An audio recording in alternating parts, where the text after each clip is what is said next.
El hecho real que dice Leo tiene que ver con una anécdota, para mí es una anécdota, en todo caso, para la gente que está más o menos envuelta en eso, no es solo una anécdota. Pero a mí me llegó como una anécdota y tiene que ver con una señora que en su casa tiene muchos gatos y los gatos se le empezaban a escapar y se metían de colados a la casa del vecino, lo cual empezó a generar como un conflicto vecinal que después se amplificó por obra y gracia de las redes sociales y bueno, y terminó en una situación muy tensa donde hubo movimientos sociales involucrados denunciando la situación y amenazando a partir de la desaparición de uno de esos gatos que se sale de la casa de la señora y entra a la otra casa. Y entonces esa anécdota me había quedado un poco resonando y de alguna forma u otra decía, yo tengo que trabajar con esto porque no se me va. Y cuando algo vuelve, insiste, algo tiene para decir. Y por otro lado, no una anécdota, sino una lectura que es Lolita, de Nabokov, fue el otro motor que hizo que terminara de armar historias y personajes del País de los Gatos. Se confirma la premisa de Stephen King de que la novela ocurre cuando dos ideas se cruzan providencialmente, sí, en algún punto configuran lo que se llama el hueso de la narración, ¿no? Después uno inventa la fibra, el músculo, la carne, la dermis, etc.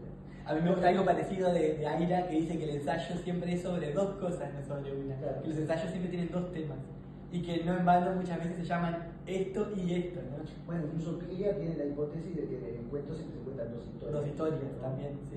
Siempre una historia visible y una historia secreta. Y ahí vamos a la teoría del iceberg de Hemingway y todo lo demás. Hoy nos dimos cuenta que mejor que la teoría del iceberg de Hemingway, esta idea de que bueno, hay una parte visible del relato y la parte más importante invisibilizada o sumergida, ¿no? Más interesante era, a propósito de mi operación de muela de juicio, sería la metáfora de las muelas. La teoría de la en el muela. sentido de que en la raíz de la muela está el nervio, por ejemplo. Entonces tal vez el nervio secreto de la historia esté ahí enterrado, no visible, y es en algún punto lo que más cuesta sacar, lo digo por experiencia. Pero yo ahora estaba pensando una cosa, ¿no? A propósito de esta anécdota real, recolectada de mías, y tu admiración por Lolita de Nabokov. En la novela hay dos secuestros, hay dos raptos. Hay un hombre que rapta a un gato, Sí, y el mismo hombre sí, luego rapta a una niña. Una niña. Y no vamos a revelar mucho más. mucho más.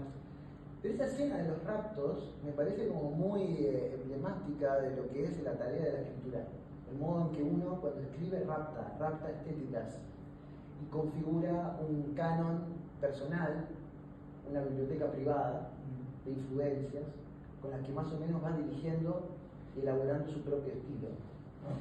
Entonces me preguntaba cómo te llevas vos con las apropiaciones, los plagios, las reescrituras, las remisiones, el modo en que tus maestros inciden en ti, influyen traumáticamente, eventualmente incitándote a escribir, siendo estimulantes. ¿Cómo es eso?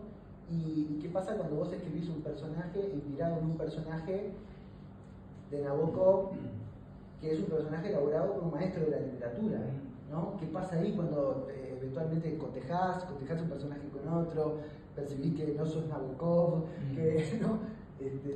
Si yo por lo general siempre me doy cuenta que no soy Nabokov, que soy Nabo a secas. pero ¿qué pasó ahí? Me interesa. Yo creo que también me doy cuenta de que soy un nabo a secas, pero es un poco inevitable. Me parece que ese tipo de rapto, el de las influencias y además el rapto, digamos, entendido en su polisemia, también es que uno está en un rapto, en el sentido de que está raptado por algo, y no es uno el que rapta, ¿no? Sí. Estar en un rapto, se dice como estar poseído de cierta manera. Entonces el rapto es doble a la misma vez, Doble dirección. en doble dirección. Pero hay otro rapto que el escritor hace que es bastante más polémico que el rapto de lecturas, que es el rapto de experiencias de otros, anécdotas, y que eso también ha llevado a problemas, ¿no? Está esta anécdota de que a García Márquez, no me acuerdo si es un campesino que le reclama que la historia que él escribió era de él, pero ahí está todo el asunto del derecho de autor y qué es un autor de una historia. quién es el autor de una historia. En todo caso se sabe quién es el escritor de la historia, que esa es la dimensión que más importa, quién a partir de una historia que puede ser de cualquiera o de nadie, elabora con palabras su mirada o su tejido de esa historia, que es un punto de vista singular, único y irrepetible, y eso es en todo caso lo que vale cuando alguien lee un libro, quien hizo ese tejido. Igual no estoy desacreditando tampoco el reclamo del campesino ante García Márquez, que también lleva a toda una polémica que en la universidad además se trabaja, en estudios culturales y eso, como las voces de los que no pueden contar su historia, y que los letrados muchas veces son así casi como secuestradores de la voz de los otros, ¿no? Y se atribuye un rol mesiánico